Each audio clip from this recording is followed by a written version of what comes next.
September ಬಂದೇ ಬಿಡ್ತು.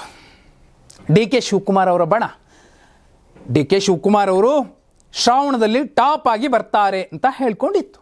September ಕ್ರಾಂತಿ ಆಗೇ ಆಗುತ್ತೆ ಅಂತಲೂ ಕೂಡ ಹೇಳಿತ್ತು.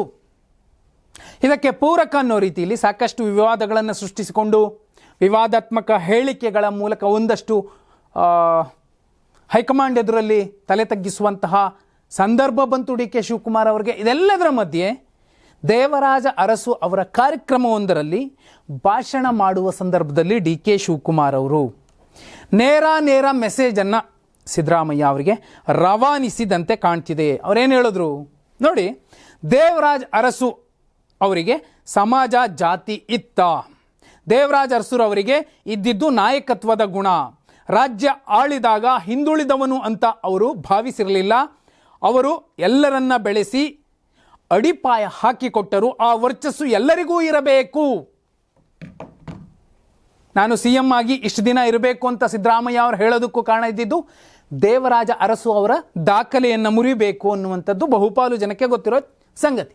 ಅದೇ ದೇವರಾಜು ಅರಸು ಅವರ ಕಾರ್ಯಕ್ರಮದಲ್ಲಿ ಡಿ ಕೆ ಶಿವಕುಮಾರ್ ಅವರು ಹೇಳಿದ್ದು ಅರಸು ಅವರಿಗೆ ಹೇಳೋ ಮೂಲಕ ಸಿದ್ದರಾಮಯ್ಯ ಅವರಿಗೆ ಮೆಸೇಜ್ ಕೊಟ್ಟರು. ನೋಡಿ, ಅವ್ರಿಗೆ ಜಾತಿ ಇರಲಿಲ್ಲ, ಅರಸು ಜಾತಿ ಇರಲಿಲ್ಲ, ದೊಡ್ಡ ಸಂಖ್ಯೆ ಇರಲಿಲ್ಲ.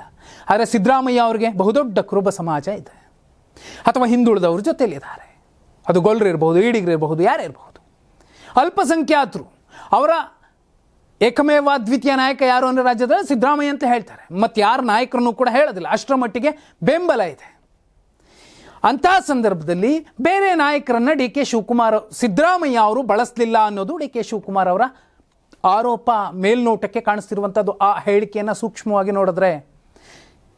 ಆದರೆ ಇದೇ ಡಿ ಕೆ ಶಿವಕುಮಾರ್ ಅವರನ್ನು ಸಚಿವರನ್ನಾಗಿ ಮಾಡಿದ್ದು ಕೂಡ ಅರಸು ಅವರ ಮತ್ತೊಬ್ಬ ಶಿಷ್ಯ ಸಾರೆಕೊಪ್ಪ ಬಂಗಾರಪ್ಪ ಅವರು. ಅದನ್ನೂ ಕೂಡ ಪರೋಕ್ಷವಾಗಿ ಇಲ್ಲಿ ಉಲ್ಲೇಖ ಮಾಡಿದ್ದಾರೆ ಡಿ ಕೆ ಶಿವಕುಮಾರ್ ಅವರು. ಇದಕ್ಕಿಂತಲೂ ಮುಖ್ಯವಾಗಿ ಏನು CM ಕುರ್ಚಿಯ ಕಾಳಗ ನಡೀತಿತ್ತು, ಪದೇ ಡಿ ಕೆ ಶಿವಕುಮಾರ್ ಅವರ ಬಣ ಮಾತಾಡಿತ್ತು. ಆಗ ಸಿದ್ದರಾಮಯ್ಯ ಅವರ ಬಣ ಹೆಚ್ಚು ಮಾತಾಡೋದಕ್ಕೂ ಬದಲಾಗಿ ಸಾಕ್ಷಾತ್ ಸಿದ್ದರಾಮಯ್ಯ ಅವರೇ ದೆಹಲಿಯಲ್ಲಿ ಕೂತ್ಕೊಂಡು ಗುಟ್ಟೂರು ಹಾಕಿದ್ರು, ನಾನೇ ಪೂರ್ಣಾವಧಿಗೆ ಮುಖ್ಯಮಂತ್ರಿ ಅಂತ. ಈಗ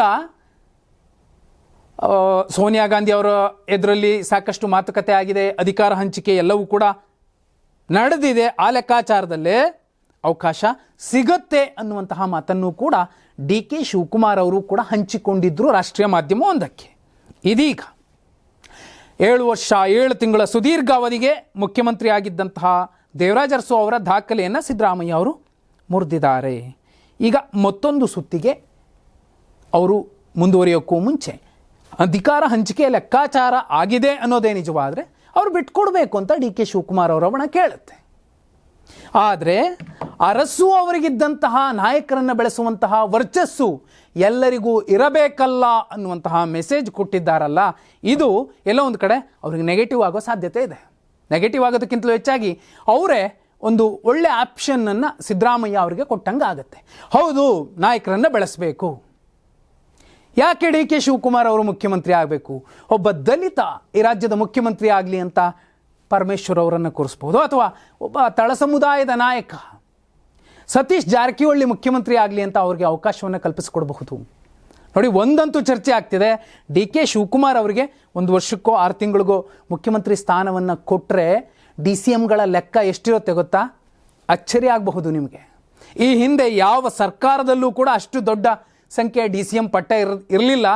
ಆದರೆ ಈಗ ಒಂದು ವೇಳೆ ನಾಯಕತ್ವ ಬದಲಾವಣೆಯಾಗಿ ಡಿ ಕೆ ಶಿವಕುಮಾರ್ ಅವರೇನಾದರೂ CM ಆದರೆ ಕನಿಷ್ಠ 3ಕ್ಕೂ ಅಧಿಕ DCMಗಳು